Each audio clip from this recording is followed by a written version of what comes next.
Former President Donald Trump has signed a new executive order that directs the Corporation for Public Broadcasting to cut off all federal funding to NPR and PBS.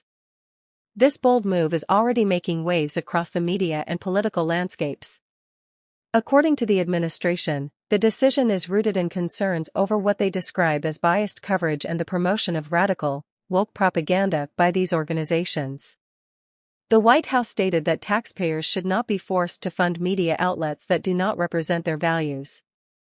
The order sets a deadline of June 30, 2025, for the CPB to fully revise its funding model, effectively cutting financial support to NPR and PBS. Though federal funding makes up only about 1% of NPR's total budget and around 15% of PBS's, the impact is expected to be significant, especially for small local stations in rural and underserved areas that rely heavily on this support to operate. PBS President and CEO Paula Kerker responded strongly, emphasizing the crucial role that public broadcasting plays in education, culture, and civil discourse. She warned that stripping this funding could silence voices in communities that have few other media options. NPR also expressed concern, calling the move politically motivated and damaging to press freedom. Legal challenges have already begun. The CPB is taking action against the administration, citing the dismissal of 3 board members and claiming it threatens the organization's ability to function independently. This legal fight could potentially delay or even block the implementation of the funding cuts, but the outcome remains uncertain. This executive order is not entirely unexpected.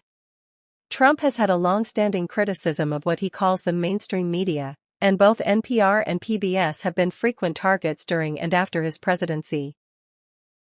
However, critics argue that such government intervention in public media threatens journalistic freedom and weakens an institution designed to serve the public without commercial or political influence. Supporters of Trump's order argue that in the current media environment, where countless private platforms exist, taxpayer dollars shouldn't be used to fund broadcasters with perceived ideological leanings.